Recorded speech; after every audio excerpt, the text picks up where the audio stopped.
Donc ici une petite vidéo relative à la démarche de projet avec comme axe de réflexion les étapes que l'on doit considérer pour mener à bien un projet. Donc premier élément à considérer, c'est qu'un projet nécessite de la rigueur. Il faut donc respecter scrupuleusement certaines étapes. La première étape est l'émergence de l'idée. Que faut-il résoudre? À quels besoins faut-il répondre? Quelle production attendre? C'est les balbutiements en fait du projet. Quelle est l'idée de départ qui va permettre de penser ce projet? Et c'est là qu'on peut commencer à rechercher des informations et notamment faire quelques rencontres avec des personnes qui pourraient nous donner quelques éléments de réflexion sur le projet, notamment pourquoi pas des professionnels du thème. Deuxièmement, c'est la phase d'analyse de la situation. Quel objectif on souhaite atteindre? Quelles ressources nous pouvons consulter ou utiliser? Donc là, comme on l'évoquait, ça peut être des professionnels, mais ça peut être également des écrits, des ressources documentaires de type vidéo, audio, mais également des enquêtes, etc. Quelles contraintes? Alors là, les contraintes, on est sur des contraintes de temps, de budget par exemple, pour vraiment bien réfléchir à la réalité, à la faisabilité du projet. Quelle stratégie et quelle piste? Donc là, c'est les axes de réflexion que l'on va envisager et ce que l'on va déjà pouvoir un petit peu poser comme base aux actions que l'on va mener dans le cadre du projet. Donc là, il y a différents outils qui peuvent être utilisés dans le cadre de cette phase. Le brainstorming, où il va y avoir un échange en groupe, ça va permettre l'émulation. Le QQO-QCP, qui, quoi, où, quand, comment, pourquoi, qui permet de réfléchir au projet. Des outils de résolution de problèmes que l'on peut trouver sur Internet, etc., etc. Troisième phase, le choix d'une stratégie. Donc là, on va poser le plan d'action. Donc le plan d'action, c'est vraiment les grandes étapes que l'on va devoir respecter dans la mise en œuvre du projet. S'accorde-t-il avec le ou les objectifs? Donc on s'est fixé des objectifs. Est-ce que ce plan d'action, les différentes actions qu'on va mettre en place, vont permettre d'atteindre le ou les objectifs qu'on s'est fixés? Est-il réaliste? Toujours question de temps, de budget. Donc là, quel cahier des charges on se fixe? Quatrième étape, le montage et la planification du projet.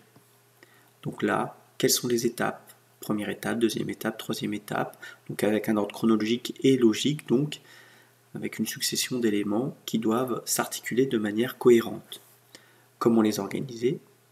C'est ce qu'on vient de dire, il faut qu'il y ait une logique. Comment les hiérarchiser? Quelle est la plus importante, la moins importante?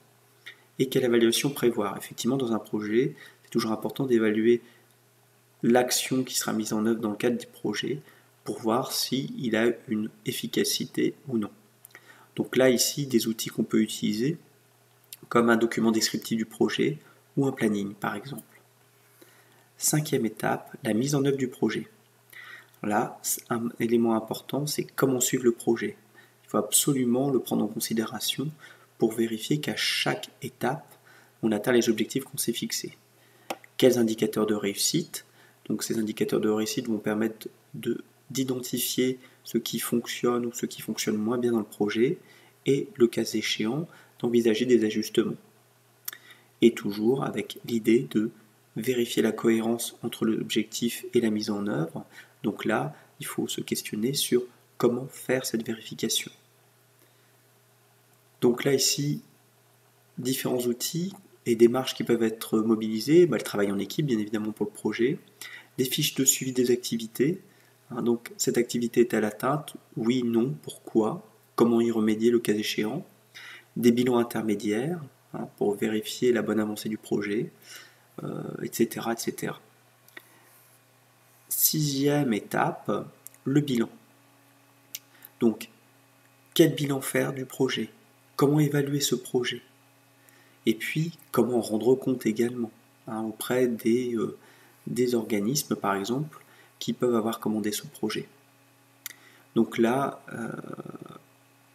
toujours envisager des outils, des démarches, comme une fiche d'évaluation de compétences ou d'action de projet, etc., etc. Donc là, bien réfléchir sur la façon de travailler ce bilan. Bien évidemment, ce bilan est en lien avec la réflexion qui a été menée précédemment sur quels outils utiliser pour évaluer le projet.